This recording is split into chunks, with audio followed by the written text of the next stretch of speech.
हर चुनौती में दो हाथ मैंने किए, आंधियों में जलाए हैं बुझते दिए।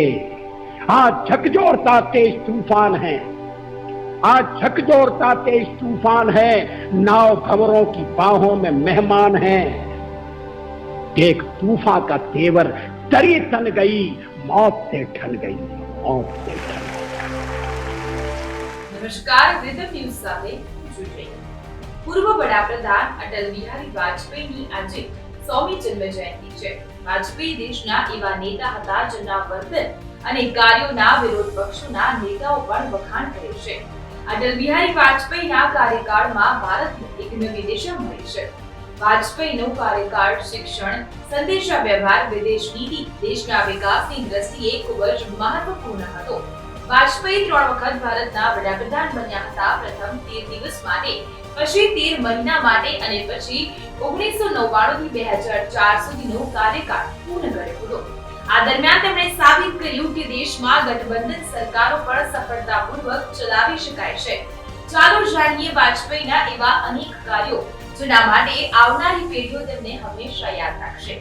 અટલ બિહારી વાજપેયીએ 1999 માં ટેલિકોમ્યુનિકેશન સેક્ટરમાં ક્રાંતિ લાવી। તેમણે BSNL ની ઇજારાશાહીનો અંત લાવ્યો, નવી ટેલિકોમ પોલિસી લાગુ કરી હતી જેનાથી સામાન્ય લોકોને સસ્તા ફોન કોલ કરવાની તક મળી।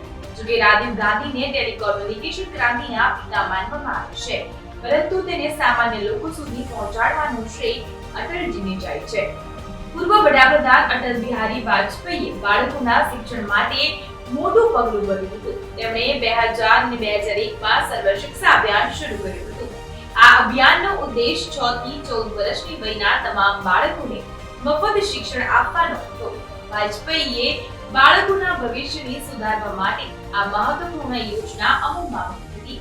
આ સિવાય અટલજીએ ભારત અને પાકિસ્તાન વચ્ચેના સંબંધો સુધારવા માટે દિલ્હી લાહોર બસ સેવા શરૂ કરી હતી। વાજપેયી માનતા હતા કે દેશની સુરક્ષા સૌથી મહત્વપૂર્ણ છે, તે માટે 1998 માં પોખરણમાં પરમાણુ પરીક્ષણ કરવામાં આવ્યું હતું। 1974 બાદ ભારતનું આ પ્રથમ પરમાણુ પરીક્ષણ હતું। અટલજીના નેતૃત્વમાં ભારતે આ મહત્વપૂર્ણ પગલું ભર્યું છે। તેમનું માનવું હતું કે આપણી પાસે આપણી સુરક્ષાનો સંપૂર્ણ અધિકાર છે। આ સિવાય સુવર્ણ ચતુર્ભુજ રોડ પ્રોજેક્ટના શ્રેષ્ઠ પણ પૂર્વ વડાપ્રધાન અટલ બિહારી વાજપેયીને જાય છે। તેમણે દેશને એક કરવા માટે રસ્તાઓનું નેટવર્ક વિકસાવવાનો મહત્વનો નિર્ણય કર્યો હતો, જેને સુવર્ણ ચતુર્ભુજ રોડ પ્રોજેક્ટ નામ આપવામાં આવ્યું હતું। તેમણે ચેન્નઈ, કોલકાતા, દિલ્હી અને મુંબઈને જોડવા માટે સુવર્ણ ચતુર્ભુજ રોડ પ્રોજેક્ટ અમલમાં મૂક્યો હતો અને આજે આખો દેશ તેનો લાભ ઉઠાવી રહ્યો છે। 15 ઓગસ્ટ 2003 ના રોજ અટલ બિહારી વાજપેયીએ લાલ કિલ્લા પરથી ચંદ્રયાન 1 ની જાહેરાત કરી। આ ભારતનું પ્રથમ ચંદ્ર મિશન હતું। ઇસરોએ તેને 22 ઓક્ટોબર 2008 ના રોજ શ્રીહરિકોટાથી લોન્ચ કર્યું હતું। સ્વતંત્રતા દિવસ પર વાજપેયીએ આ મોટી જાહેરાત કરી હતી।